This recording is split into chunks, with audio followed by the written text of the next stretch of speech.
Well, Jessie, welcome to the show. It's such a pleasure to see you. Thanks for having me, Ella. I mean, God, what a year you've had. We were just talking before we started recording. It was only last April that your first book, The Glucose Revolution, came out. And it's been translated into 41 languages. I mean, it's just been this extraordinary sensation. Everywhere I go, I see it. We have had a lot of requests to have a chat with you on the show. So I think we're going to have a lot of happy listeners today.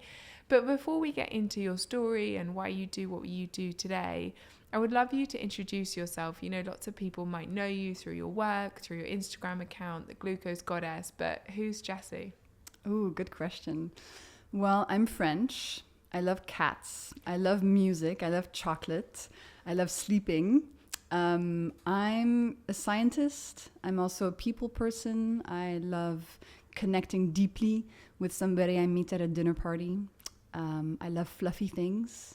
I love having my fluffy coat on me at all times. I'm a whole person, you know, and it's true that people see the Glucose Goddess and they think I'm this like perfect being who never eats sugar and is just like blah, blah. But I'm many things. I'm a sister, I'm a daughter, I'm a friend, I'm a teacher, I'm a writer, lots of stuff. I love that. I think that's the point of that first question, is that I think we all are those things, but I think sometimes we don't see that in each other, and we think of ourselves or we think of other people as quite almost one-dimensional beings, or we see someone through their professional life and we kind of forget that they too like cats and fluffy things. I love fluffy things, so I appreciate that. And how are you doing today? I'm doing well. I'm in a very grateful phase right now, and you know, I mean, it's always up and down, but right now I just feel so proud of this past year and so proud of what I've been able to overcome and what I've been able to create. And the feeling I have is sort of like the doors are open in front of me, and now it's just a matter of stepping through them in a thoughtful way and in the best way I possibly can. So that's my current feeling.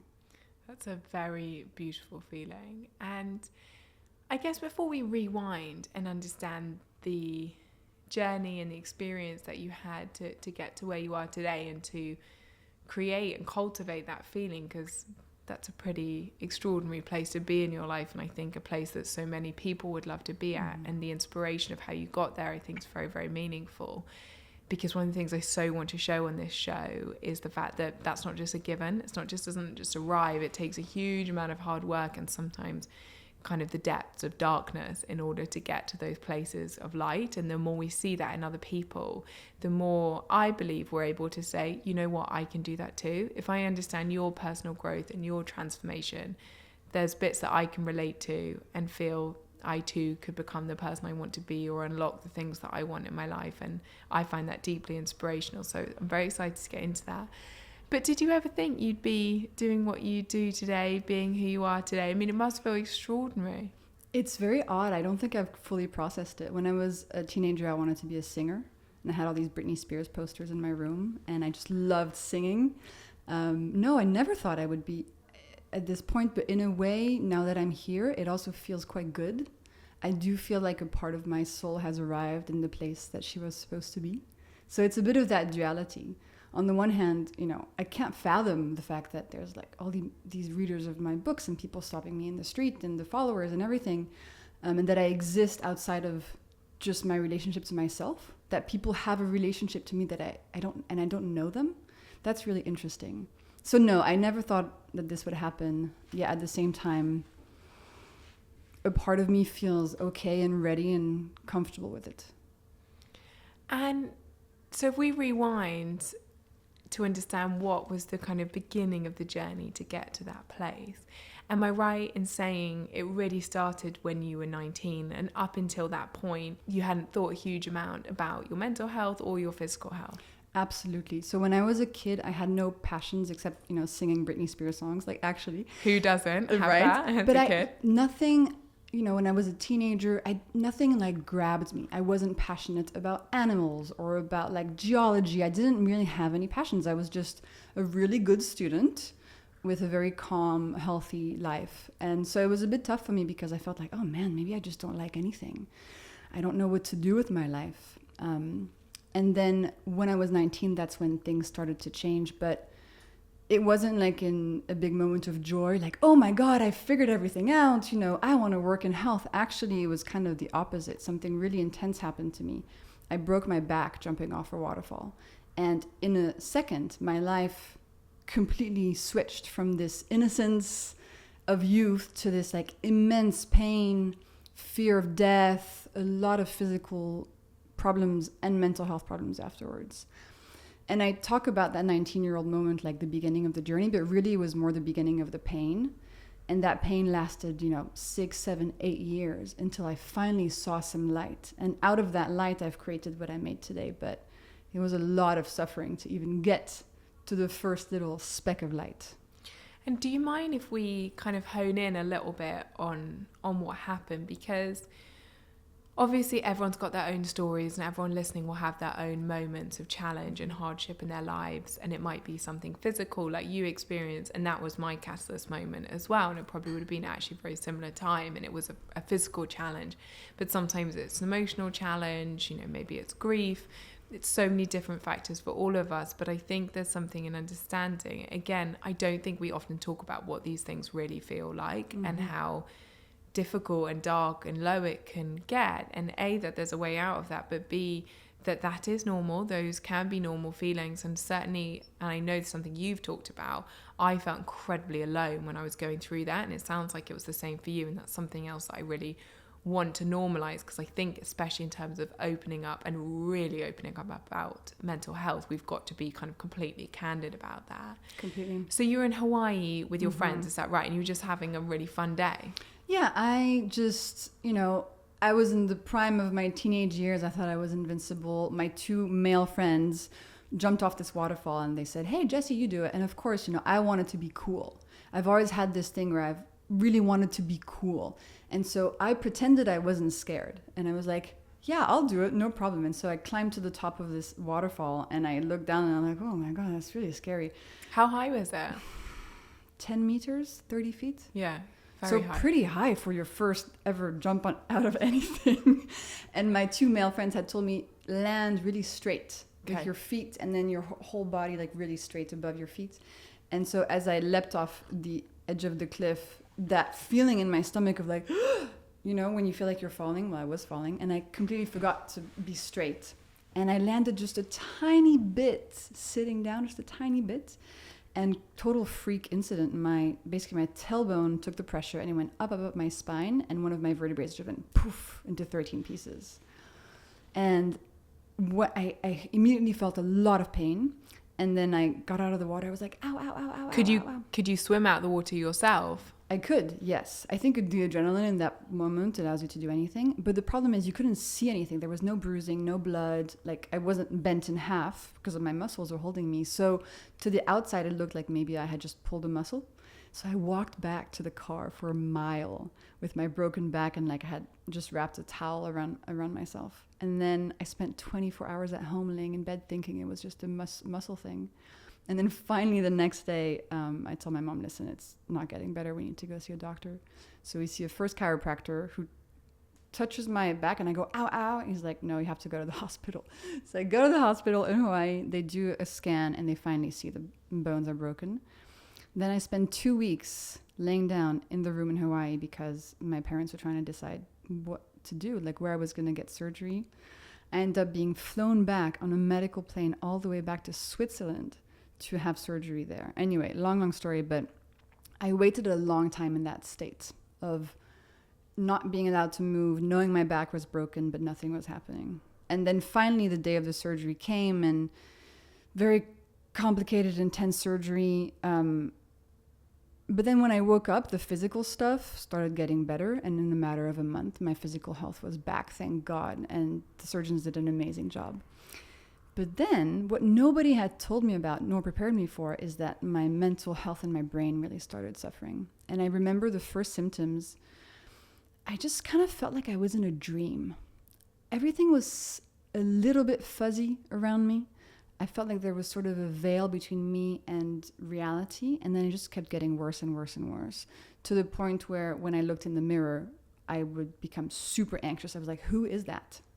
I had a complete detachment from myself. When I looked at my hands, it was as if they weren't mine. And I felt super confused about being in a body. And that just started escalating. To the point where I could never be alone. I was terrified. I went to see all these different doctors who looked at me like I was, crazy.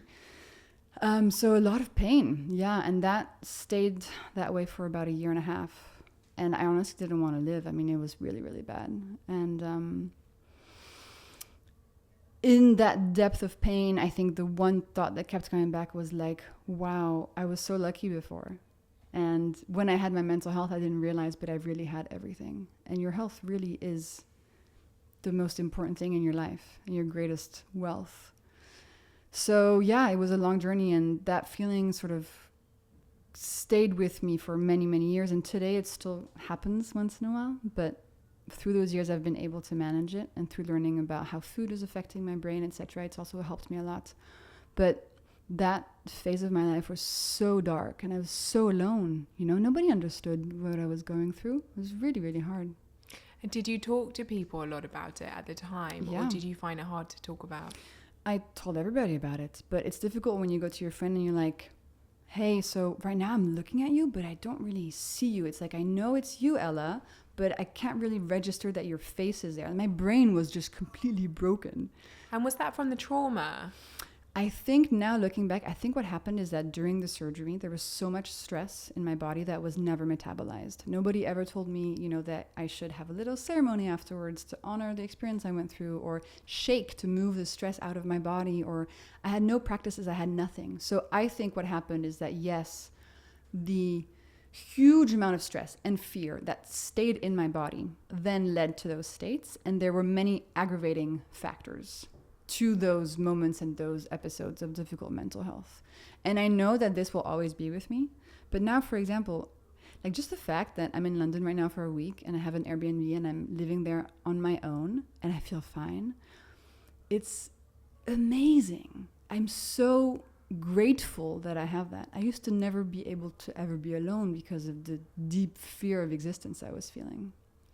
And did you start to work with anyone or any professionals, or you were really kind of trying to go through it on your own? I did. I found a therapist. I found a woman who was doing craniosacral therapy. She really helped me. But ultimately, I felt quite alone. It's not until I moved to California and that people around me started talking about, trauma and energies that I felt a bit more understood. I was living in London at the time, and I just didn't have the community around me to be supported or understood. People just looked at me a little bit weird.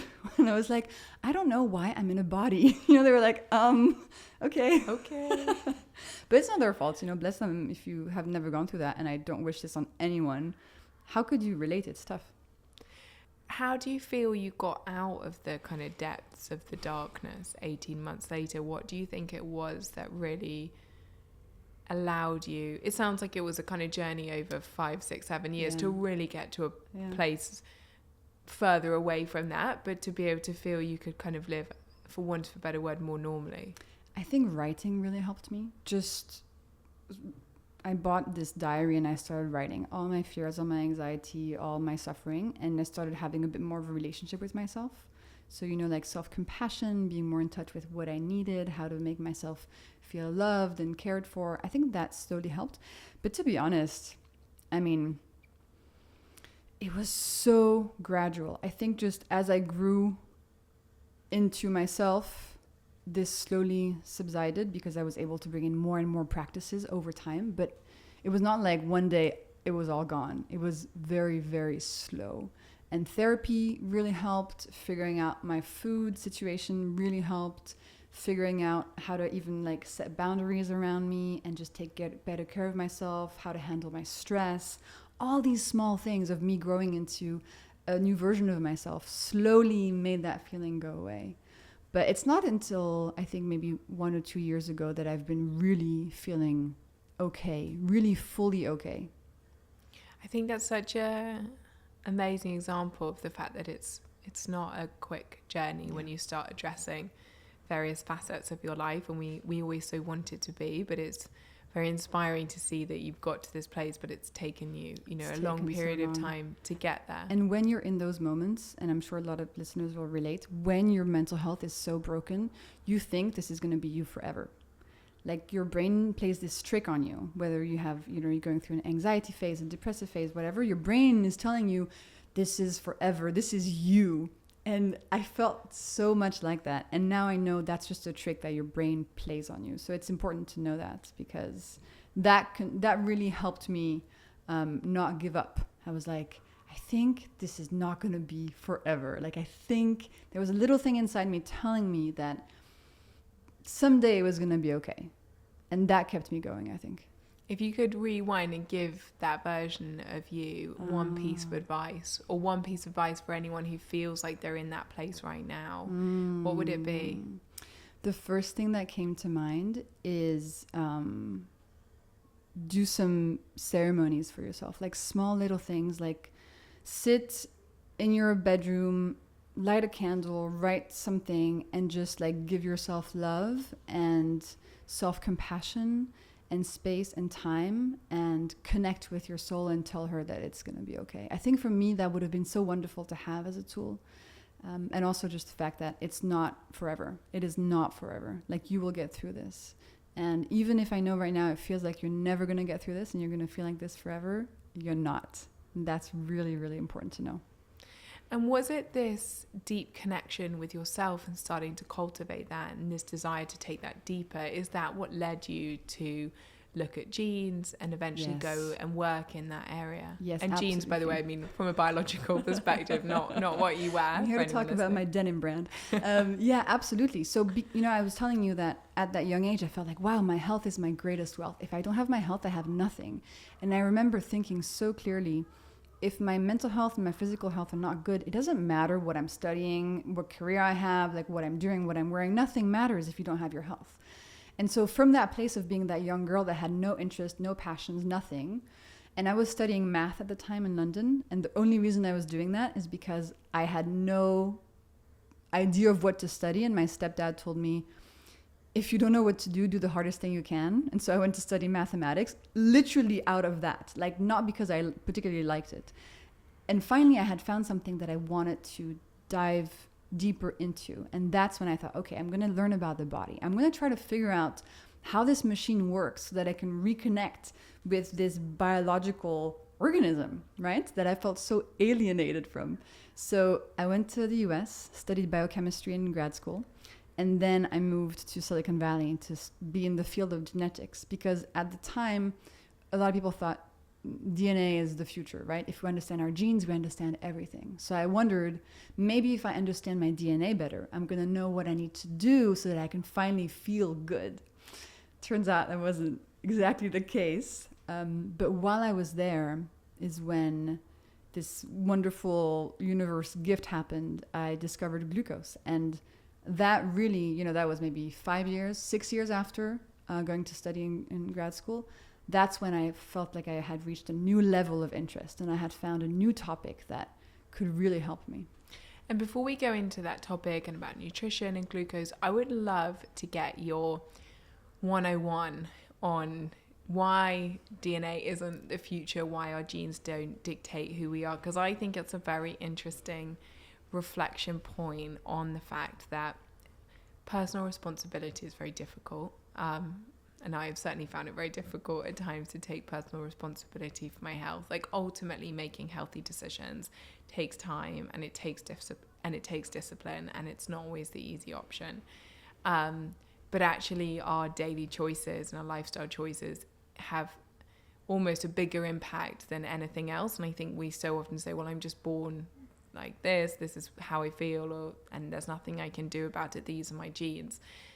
That's not really the case, right? It's not. And the reason the science has discovered that's not the case is because after the discovery of DNA and this huge, enthusiasm about this very cool piece of the human body, scientists started discovering that two people can have the exact same DNA, that is identical twins, who have, letter for letter, base pair for base pair, the same genetic code, A to Z, can have very different health situations. One might be depressed and the other one might not be. one may have, heart disease and the other one might not. And scientists started asking themselves, okay, so how is it possible that two people who have the exact same genetic code have such different health outcomes and such different lives? And that's when they started understanding that actually your DNA is a bit like the blueprint in your house. So it's the nice line drawing of your house, but then your daily choices, they're the ones that buy the furniture, paint the walls, invite your friends over, cook dinner. It's like a completely different experience. And while your DNA is really, that blueprint, your lifestyle choices, your stress levels, your job, who you surround yourself with, your microbiome, all these different factors really determine your health much more. There are a few exceptions. Some people have very rare or very intense genetic mutations that mean they will have a genetic disease. And in those cases, that sort of takes precedent over most other things. But for the vast majority of people, and it's the lifestyle choices and the way that we choose to spend decades of our lives that make the big impact on our health. And I think that's a very powerful and also almost scary revelation. And I'm curious how you felt when you sort of almost discovered you'd gone there and you were like, genes, that's the answer. I'm going to get to know myself, only to realize actually there was still kind of a really big gap in your knowledge and being able to truly understand, why do I feel this way today versus yesterday versus tomorrow? It was very disappointing. Very disappointing. I thought that my genes were going to be able to tell me how to wake up in the morning feeling good and feeling healthy. I thought my genes were going to be able to tell me what to eat. I thought my genes were going to tell me all sorts of very, prescriptive information. Turns out not at all. So, your genes may influence your risk of a certain condition by 2%, 3%, but they don't tell you what to do. They don't tell you what to do at all to wake up feeling well. So I felt disappointed, but I also felt like I had learned a lot in that experience of working in that genetics company about how to communicate science in an easy and fun way. And when I was there, I had no idea what was ahead of me. I had no idea I was going to go into glucose, but it's funny looking back how it feels like life almost prepares you, and the skills I learned working there about turning science into applicable tips or making something as complex as genetics into something people could understand has prepared me so well for the work I do today. And so what was the kind of next step on your journey to become, I guess, empowered with the knowledge to start to understand what is it that impacts your day-to-day? As you said that every single person, I would bet very strongly, wants to wake up and feel great in the morning. Like that's what we all long for in our lives, isn't it? And I think we all quite want to be told how to do that. We're all looking for that magic answer. Sure. Is that what you felt you set off to do next? So I didn't actually know what was going to happen next. I had no clue. I was still working there and I liked my job and I was like, okay, maybe this is it. But then I had the opportunity that really changed things for me. So in Silicon Valley, people are always testing like new devices, new technologies and stuff. And so one day at work, this little pilot project sees the light of day and the R&D team says, we're going to test out glucose monitors, which are devices invented for people with diabetes to measure blood sugar levels. But let's do it in people without diabetes and kind of see what happens. And so I don't know why, but I raised my hand. I was like, yeah, I'll do that. And so I put the glucose monitor on and then I started tracking my blood sugar levels and I would see them on my iPhone, like spikes and dips and spikes and dips. And I think it was on day 4 or something of wearing this glucose monitor, I feel that intense mental health episode come about. So, dissociation, look at my hands, they're not mine, super intense brain fog, like just feeling horrible, anxious, super scared and frightened about existing. And I scanned my glucose monitor out of habit because I had been doing it for 4 days. And I see one of the biggest glucose spikes that I had ever seen in those 4 days from the food I had just eaten an hour ago. And in that moment, I was like, oh my God, I think I found a connection. I think I finally found a sort of trigger or something. Maybe these glucose spikes are triggering some of these episodes of mental health, intense awfulness that I had been feeling for so long, because I never knew when they would come about. After that initial phase of like 18 months of just constant being in that state, then the episodes were just like once a week, once a month, twice a week. I didn't know. And so in that moment, I felt like, oh my God. And you have to understand, for me, it was 7 years of total confusion. And in that moment, I finally saw a little bit of light. I was like, oh, maybe it's what I'm doing that's making it worse. Maybe I actually have some power here. Maybe there's information I can understand. Maybe things can change. And so then I became fascinated with glucose. I read all the scientific papers I could find. I had like 1,000 tabs open on my computer. And I dove really deep into the subject. And I found it's very interesting. I found that I wasn't alone, that most people who don't have diabetes have these rapid increases in blood sugar several times a day, and that depending on your body, they can lead to many different symptoms. So I set out to try to avoid these spikes. And you have to understand, at that point, I never thought I would write a book about this. I never thought I would have an Instagram account about this. It was just me in my living room with my cat, just like, being interested in this topic and trying to make myself feel better. So that was the beginning. And for anybody listening, I think there is and obviously very much spearheaded by you, there's a lot of conversations at the moment in the media and various different publications about blood sugar and the fact that it can be incredibly important, particularly for energy levels, which again is something that feels like a universal challenge. We all want more energy. If you were going to give a 101 on blood sugar and why managing your blood sugar levels is so important, could you do that for us? Absolutely, my pleasure. So blood sugar, also called glucose, is your body's favorite source of energy. And so every single cell in your body, whether it's your brain cells or your gut cells or your finger toe cells, use glucose for energy. So it's really important for the human body. And the main way that we give glucose to our body is through eating starchy foods. So pasta, rice, bread, potatoes, and sweet foods. So anything that tastes sweet, from a chocolate cake to a banana. And you might think, and this is what I used to think, okay, if my body needs glucose for energy, and as you said, everybody wants more energy, then I should try to eat as much glucose as possible to give my body as much energy as possible. Well, that's actually where things break down. So it's a bit like this lovely plant you have in this room. This plant needs some water to survive, and you probably give it some water every week. But if you give the plant too much water, the plant will probably die.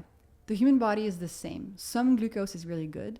Too much glucose, and problems start happening. For me, those moments of too much glucose were leading to mental health issues. But the most common symptoms are, as you mentioned, like fatigue and just uneven energy, feeling like lethargic, needing coffee, just feeling exhausted all the time, chronic fatigue. Second are cravings. So cravings for sweet foods, which I used to have all the time, by the way. Cravings for sweet foods throughout the day. Whatever's sweet and sugary next to you, like you probably want to eat it at some point during the day. And then things like brain fog, lack of focus. That's also very linked to your glucose levels.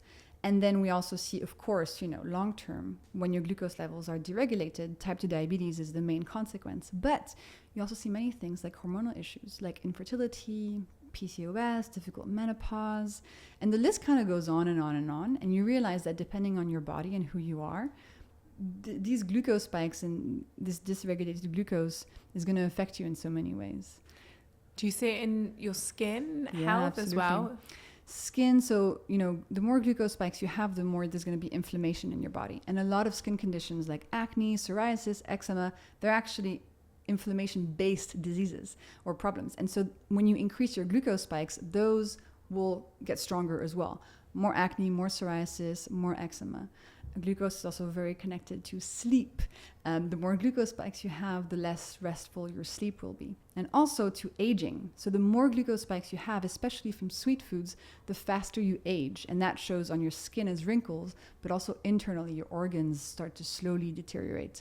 So every system in your body, virtually, will do much better when your glucose levels are steady. And that's what I was starting to learn for myself. Did you have this moment? I mean, I remember... Yes, when I first started changing my diet and I started cooking, and I was making such simple foods, like it was literally sweet potatoes with brown rice and tofu and avocado. I mean, it was nothing groundbreaking by any means.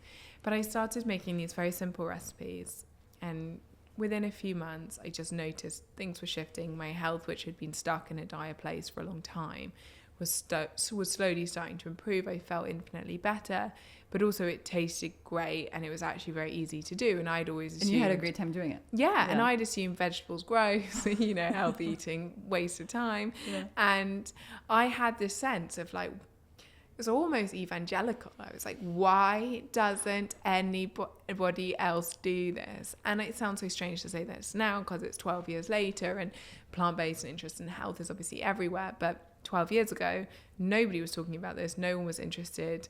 You know, eye rolls left, right and center when I started talking about it and started saying how you eat is linked to different diseases. And what now is, I think, well, mostly accepted, but I think there's still a kind of challenge on it in some places.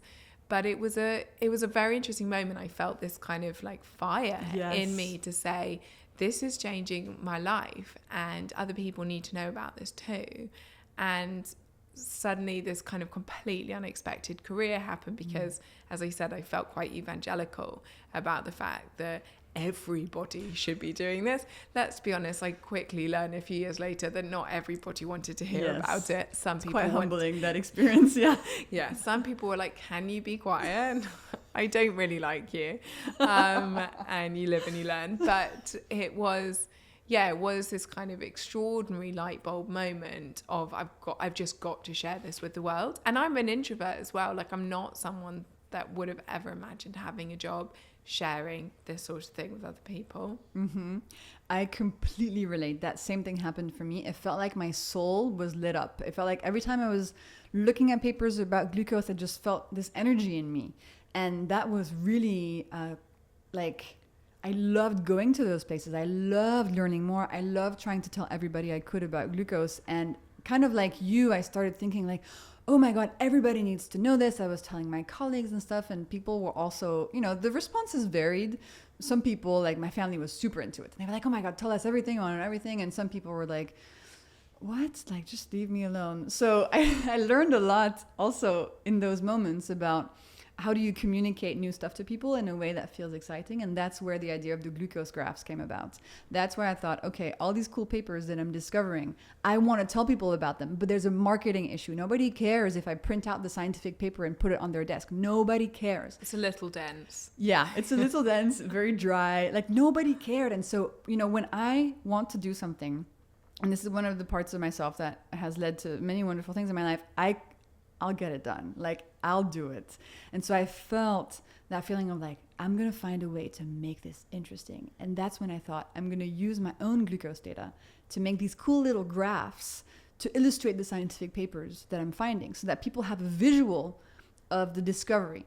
And it was just me on my computer taking a screenshot of my glucose monitor app, importing it into my computer, cutting it out in a little design software, you know, Googling photo of orange juice and like downloading the photo, putting it on the thing, and then, you know, sending the screenshot to my phones. And I mean, it was really just me basically in my garage trying to figure out, can I make a cool little visual? But that was all I thought I was going to do. I just thought I was going to help people understand this cool thing that I had discovered. But it was kind of like one step after another. I never had a greater vision, the sort of narrative that I'm the glucose goddess and I translate cutting edge science into easy tips to help your physical and mental health. Like, that came years afterwards. At the beginning, it was just me following this cool little energy source that I was in relationship with now. I was like, wow, I just love this topic. It's so cool. I want people to know. But that's all I thought it would ever be.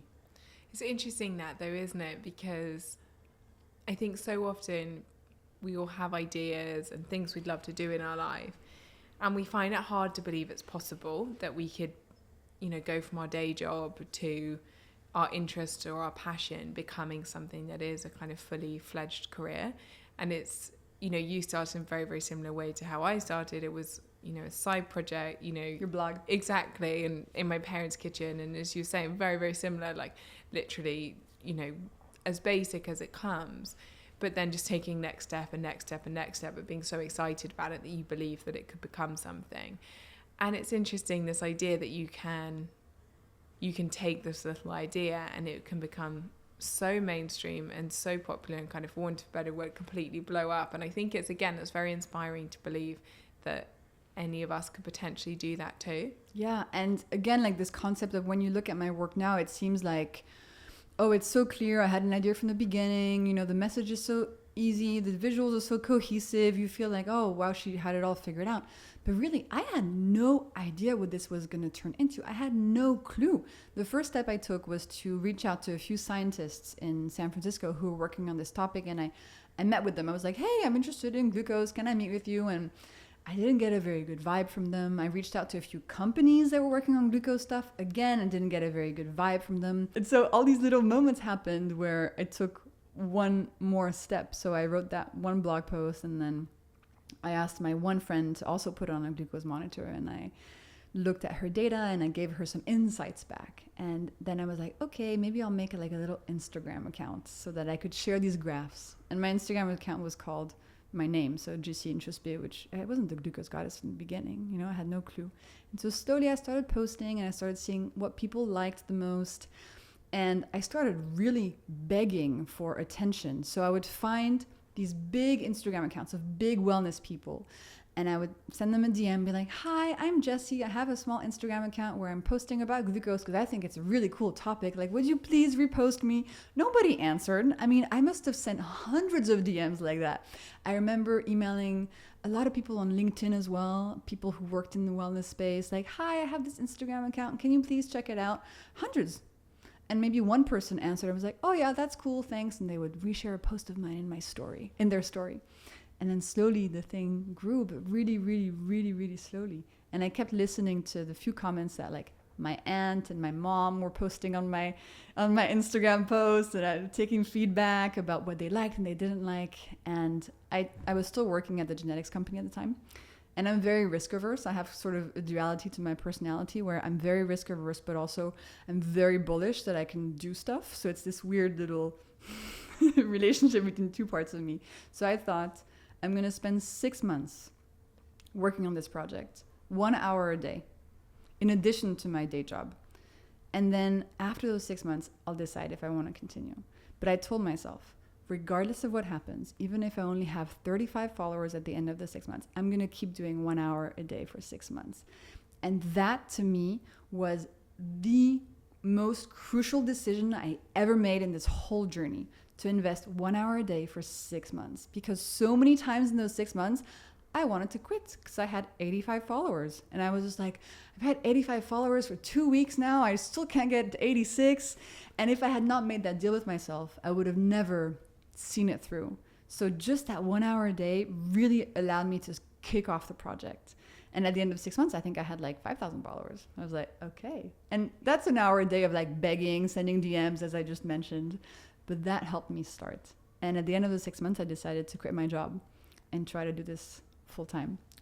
But again, I didn't know what I was going to do exactly. I thought I should start a tech company because I was in Silicon Valley and that's what people did. And people kept giving me advice. They were like, raise $1 million or do this and that, do it this way, do it that way. And I started realizing I should only use other people's advice to see how I feel about doing that thing. So I should never take advice. I should only listen to the reaction I'm having to that advice as a way to narrow down a little bit what I want to do. Does that make sense?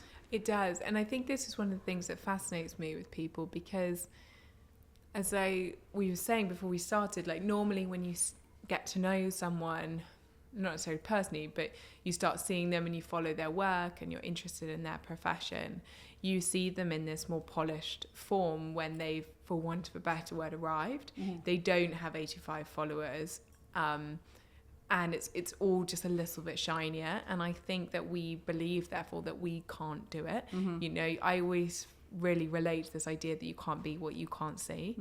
And I think that that's one of the reasons I'm so interested in stripping back that actual experience of building something up, whether that's the professional side or the kind of mental health and physical health side, because it's to understand that you went through the depths of darkness with your mental health where you felt life almost wasn't worth living, to this breakthrough where you feel so alive. And I felt so alive, Ella. I felt like when I was working on this, like my mental health was actually great. Yeah. I felt so connected. I was like, this is making my soul light up. It feels so good. And it was so wonderful. And, you know, people now see the polished version. I can assure you when I had 85 followers, most people were telling me I was dumb. That was what I was going to come on to, because that's what I always find interesting is that, again, I think one of the things that puts us off is we're scared of failing, we're scared of looking silly, for want of a better word. I know I relate to that completely. I think in the beginning everyone sort of was just saying, what is Ella doing? My dad was always saying, when does Ella get a real job? Yeah. There was just this sort of slightly awkward moment where everyone was just a little bit confused and kind of almost felt quite sorry for you, because you'd been poorly and now you had a blog, and good for you for trying.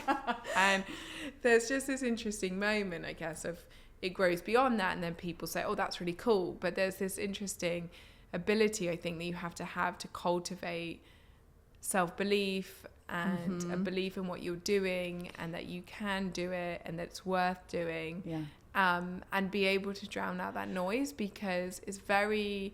And for anyone who wants to make changes in their life, I think sometimes those changes start to feel so challenging, because often when you're trying to do something quite different, that makes other people feel nervous, or it creates some kind of reaction in them. And then you're getting all this criticism and noise, and it's very difficult to keep following through with something. Absolutely. And I had a few important moments. So when I decided to do the 6 months thing, I actually was full of fear. I thought, am I really going to do this? Am I really going to invest in this Instagram account where I'm talking about glucose? Am I not going to look stupid? Or so many people are already talking about this. Why? That's what I thought. I was this space is so saturated. I thought, because I was so in it, I thought glucose is everywhere. I saw these companies doing it. But I had this little cool analysis moment. I said, okay, is the fear of trying this and failing greater or smaller than the fear of being 80 years old and looking back and having never tried to go after this thing that my soul was calling for? And so I decided, you know what? Even though I'm terrified, I'm going to do it, because it's more terrifying to never try and to imagine myself, as a grandmother being oh man, I wish, I had that idea and I wish I did it, because this other girl, the glucose girl, well, she just crushed it and it could have been me. I mean, that's the thing I was trying to tease out. Yes, there's fear, but is there another fear that's greater that can push you? And then another thing is also just setting yourself very simple, easy goals. So, the 85, 86 followers is a real thing. I saw, okay, this week I'm going to send 150 DMs and I'm going to try to get 5 new followers. Those were my goals, and keeping it really simple, not telling yourself, okay, I have to build a brand. That's way too overwhelming. You have to just set yourself really easy, attainable goals. And one last thing that really helped me, and before we started recording the podcast, I told you that I had been just reading my progress diary that I started in 2019 to remind myself of everything I had gone through. At the beginning of the project, I started a document on my computer, and every month I would write 2 to 3 sentences about how the glucose project was going. So month 1 is January 2019.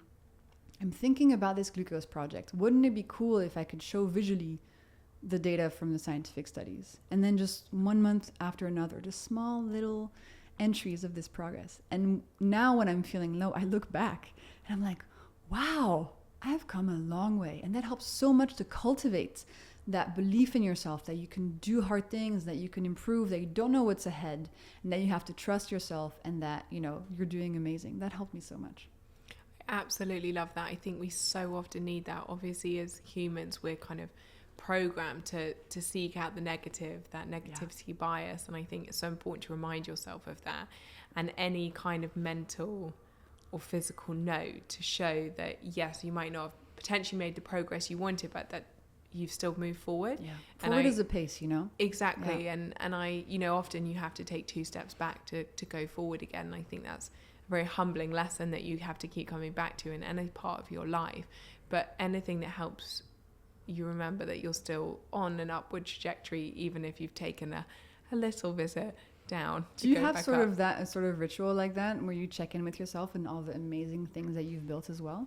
It's something we've actually not been very good at, to be frank. And I think that's part of the reason why I've become so passionate about it, because I think sometimes we've hit these huge milestones and we've almost let them go unnoticed. Without celebrating them. Totally, because we're drawn into the busyness of life and the busyness of the company.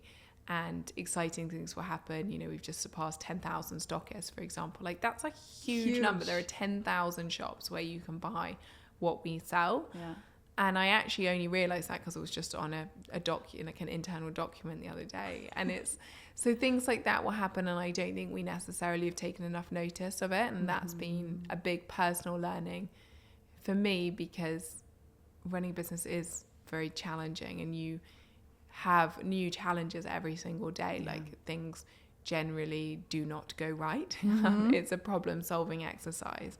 And so I think that when all the ups and downs lead you to one step up, it's so important to remember that. So I've become quite passionate about that, because I think otherwise, particularly after the last 3 years, obviously COVID and the various lockdowns and Brexit and inflation have been, I think, more challenging in retrospect than we almost realised. Like I think there were certainly points last year where actually I think both of us really started to hate what we did. It felt like the soul had been removed from it, the joy had been removed. It was only bad news. Every day was bad news. Every plan was cancelled. Everything we'd worked so hard from it kind of felt on a knife edge. And it felt like you were just consistently scrambling to just stay where you were. And you could do that for so long. But after 3 years, it had become, and that will obviously be a very familiar feeling for anyone who's also navigated, as we all have, all those challenges. But I think it's just really heightened my sense of reminding myself when things are good and when good things have happened. And I think, I've just finished the most amazing book called I May Be Wrong. And if you haven't read it, you've got to read it. And anyone listening, you've got to read it. It's by this Swedish monk who unfortunately passed away last year. More wisdom in that book than I've ever come across in my life. It's so beautiful, but it's this ultimate, such a strong reminder of the fact that the only thing you have got is the present.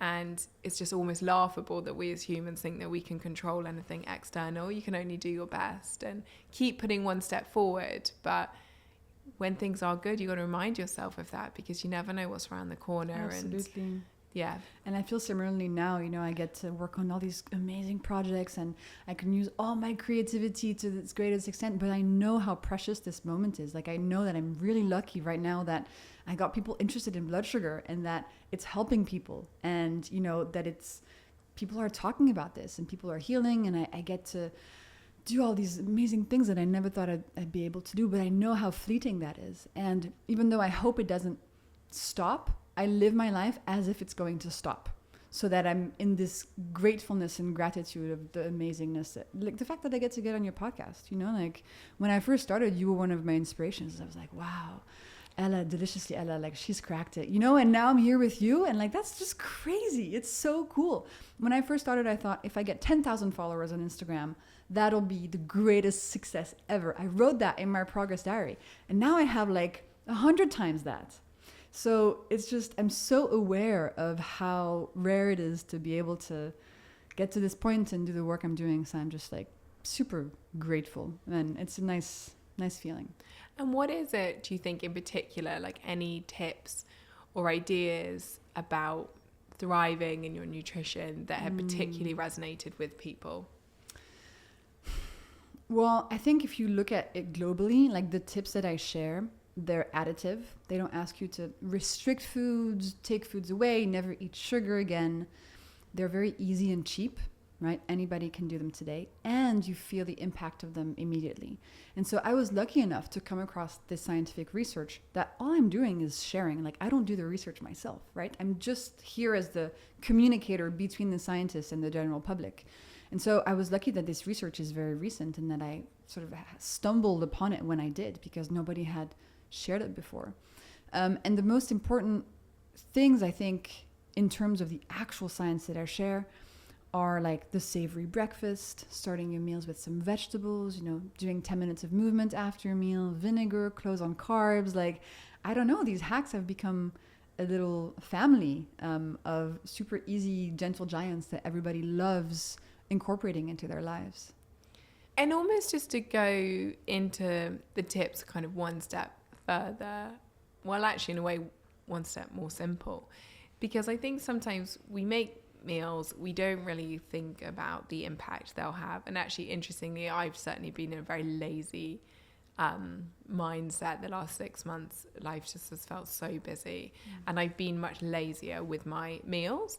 And my goodness, I felt the effect of it actually. And the last few weeks I've been back on kind of original delicious Ciela, all the greens, all the sweet potatoes, all the tofu, all the brown rice, and those sorts of ingredients, and I feel amazing. Like better. Literally 2 or 3 days in, and I feel incomparable to the week before. And I think sometimes I just almost need those personal reminders. They revive my passion for why it's so important to think about what you're eating. But it's almost just the basics of thinking that when you're putting a meal together, you need protein and you need fat and you need complex carbohydrates, and you can't just eat white pasta for your meal and think you're going to feel great. Yeah, but you know, that realization that you have that food is affecting your health, like for many people, they don't even know that at all, right? They don't know that if they change the way they eat, they're eating, they're going to have a completely different experience of their day. And maybe they have this concept of like, oh, you know, I should be eating healthier, but that often feels really daunting and just kind of vague. And so I think what you do so beautifully, and what I try to do as well, is like breaking it down into making it really simple and easy and approachable. And I think once people feel that, it's hard to go back. I mean, sure, we have moments where we just don't do it anymore, but we know that we should go back to it because it really helps. Yeah, it does exactly that. And it's very normal. And I think that's important to note, to kind of not to oscillate a little bit. We all have that, life gets in the way. But as you said, once you build those habits, they're very, very, very easy to go back to. And what is it that you do every day to feel your absolute best? Savory breakfast. That's a total non-negotiable for me. I grew up eating a Nutella crepe every morning for breakfast, and I thought it was completely normal to be famished at 11 a.m. and exhausted. I had no concept that my breakfast was impacting me. And so now a savory breakfast, which means a breakfast that doesn't contain too many sweet things, that's focused around protein, that's a really important, beautiful way to keep your glucose level steady for the whole day and unlock this sort of eagle energy that you get when your glucose levels are steadier. So that's something I do absolutely every single day. Veggie starter. So when I have a meal, I'll have a little veggie portion at the beginning. That helps to create this mesh in your intestine that protects you from too many glucose spikes. That's really powerful. Is that because of the fiber? Absolutely. Yeah, the fiber creates that mesh in your upper intestine, that like viscous protective mesh that prevents too many glucose molecules from actually making their way from your digestive tract into your bloodstream. Super important. So what does that look like? You just have a little bit of salad before a meal? It can be anything. So you should strive to make your veggie starter about 30% of your meal. So it can be any of your favorite veggies. You know, maybe it's roasted cauliflower with some tahini on it. Maybe it's a nice little fresh spinach salad with some pomegranate seeds. Like any vegetable works. And in the Glucose Goddess method, I have all these amazing, super easy recipes to help you do just that. So that I do every day. Clothes on carbs, I do every day. So that means if I'm going to eat starches or sugars, I never eat them on their own. I add some protein, fat, or fiber to them. And then one I try to do every day as well is doing a bit of movement after a meal. So maybe after lunch, I'll go for a walk. You know, if I'm at home after dinner, like I'll do some calf push-ups on the couch. Like these simple little moments that help my body deal with the food in an easier way, and so lead to fewer glucose spike symptoms. And yeah. And what I love about that, and that's what I've become so passionate about, is that redefining of wellness. So it doesn't need to be that you've got to do all these like very complicated things. As you said, you could go for a 10-minute walk on your lunch break after you eat some lunch, get outside. Obviously the sunlight's going to give you an extra boost as well for your mental well-being. And that is something that most of us can do. But to your point, I think sometimes when we want to eat healthier, live more healthily, it feels overwhelming. It feels incredibly overwhelming. I don't know where to start. I don't have a spare hour or 2 hours or 3 hours in my day, and you don't know what information to use. I mean, I felt that way. I was totally lost. I was like, I want to feel better. I have no idea what to do. Exactly. I remember that transition because I felt like I'd really, you know, for example, figured out what made me feel really healthy. And then when my daughter was born, I thought, oh wow, okay, I actually don't have any time for any of that. You know, I used to go to yoga class pretty much every single day before work at 6:30 in the morning. Obviously that's not going to happen anymore. And it was realizing, oh wait a second, I can do 10 minutes at home and it still has a huge impact. Or I can go for a 10 or 15 minute walk and it still has a huge impact on my health and the way that I feel. And it's figuring out that balance for you, but it's realizing that it doesn't have to be wildly complicated. And what you were talking about, are simple things like adding a fat and a protein to a meal, which is very achievable, and by doing that you can feel like a very, very different person. Absolutely. And I think also why the glucoscience I'm sharing is so interesting to people and they want to do the hacks is because I show them, you know, how it works on my body, and you can see these visual explanations of how the veggie starter reduces the spike of the meal. And human beings are very visual people, and so I love being able to give these, you know, beautiful images that show you what's happening in your body. And I think that's super motivating to be able to see proof, because otherwise you're like, I'm not so sure, like this is a piece of advice like another, but just to see the spike and then to in your body feel how different your body is feeling, that your energy is better, your cravings are reduced. That's also a huge motivator. Even if you start with a tiny thing, even if you have one tiny little baby carrot before your dinner tonight, instead of not having a tiny baby carrot or not having any vegetables in your meal, just doing that little thing is going to help you so much. And it's going to be so much better than doing nothing.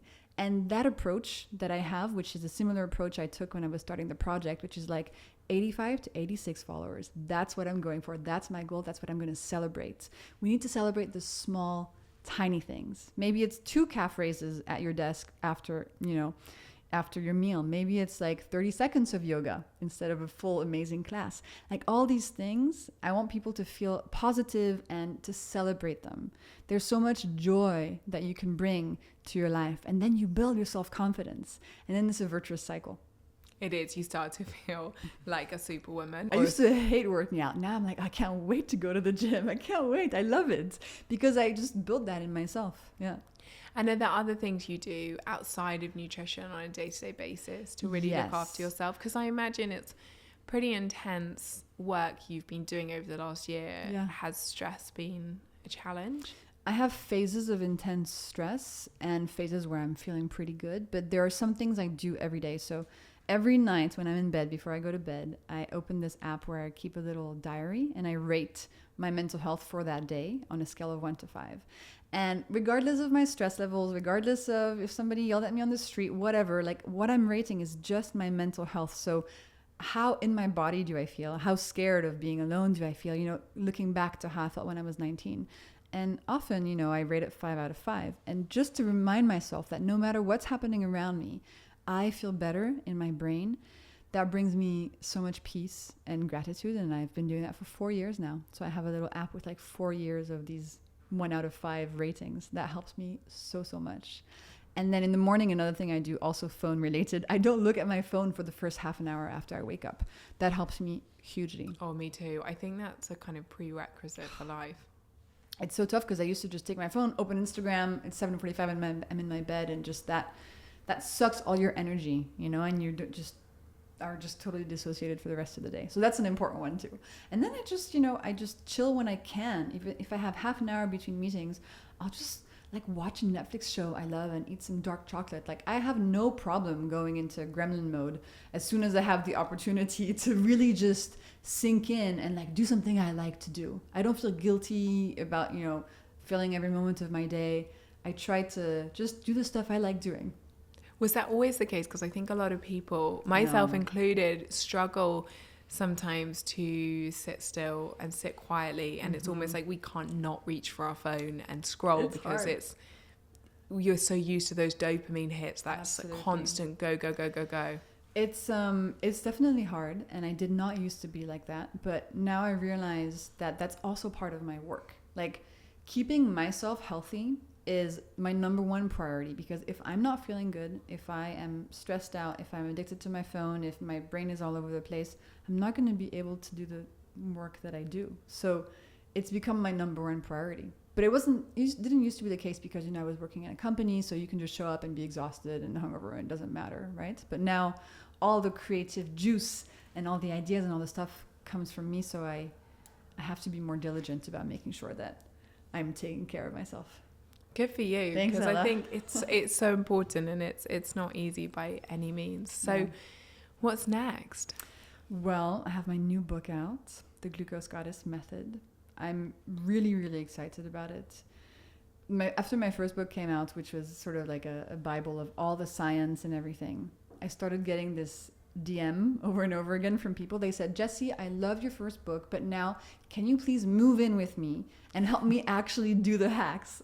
And I thought that was such a good idea. So this second book is kind of like me moving in with you for 4 weeks and helping you take that first step that I was talking about, those easy little things. So week 1, we look at breakfast, and I have all these beautiful recipes for breakfast. Week 2, vinegar, which is another wonderful glucose hack. Week 3, the veggie starter, and week 4, movement. And this book, I'm hoping, is going to help people really just start. And it's a bit like, okay, don't do anything, just follow me. You don't have to like think about where to start. I'm going to make it super, super simple.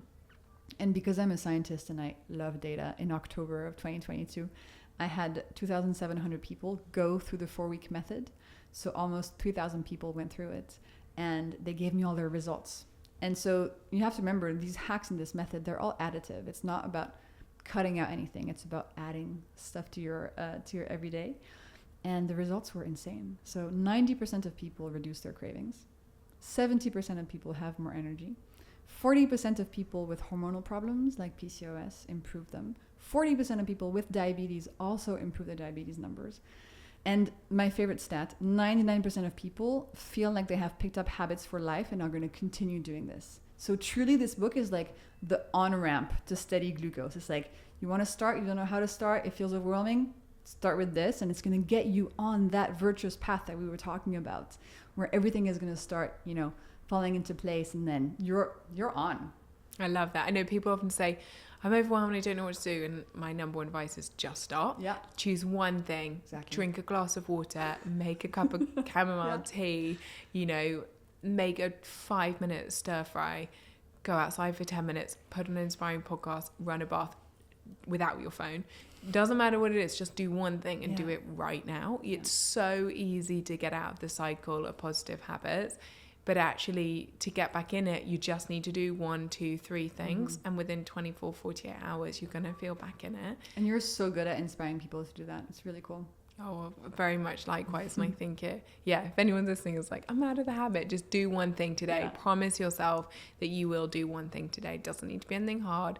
10-minute walk, 10-minute yoga carrot class. before your dinner. Baby carrot. Just one baby carrot. You can do it. It's better than nothing, right? And celebrate that baby carrot. Be like, yes, I had a baby carrot today before my dinner. I helped my glucose stay steadier thanks to the fiber in that baby carrot, and I'm proud of myself. Totally. I think we forget to count the things that we do that help us each day, or the things that we've done for ourselves, or the great things that we've done. We're so quick to look at where we feel we've fallen short and to judge ourselves. And I think if we can shift that mindset to feeling empowered and inspired and self-congratulatory about anything that we did to just support ourselves to feel the way we want to feel, be the person we want to be, that's a brilliant, brilliant thing, and something that I think we could all, myself included, do a little bit more of. Yeah. Well, Jessie, thank you so much for your time today. Thank you, been Ella, such a pleasure, and good luck with the new book. Thank you so much.